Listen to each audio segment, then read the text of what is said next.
بص يا صديقي، اللي فهمك واقنعك قال لك ان المصري القديم كان بيحمي المقتنيات بس ومش شاغل الجثمان، فده كذاب ومش فاهم اي حاجه. اولا يا صديقي كان بيدخل فكرك وكان بيضحي بالمقتنيات حفاظا على الجثمان. طب ادي غرفه الدفن اهي، غرفه الدفن تحت اهي، وده السرداب. تمام اهو.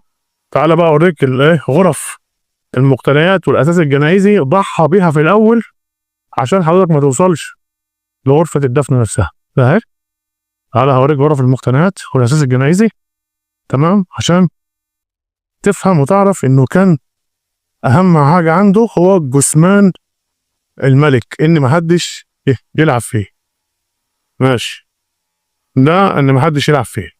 ده غرفه مقتنيات واساس جنائزي وغرفه الدفن هناك. فلما دخل متخيل حضرتك انك لو عثرت على السرداب ده هتوصل للمقتنيات الاول، فمش هتكمل ومش هتيجي يمي غرفه الدفن او غرفه الملك اللي فيها الجثمان.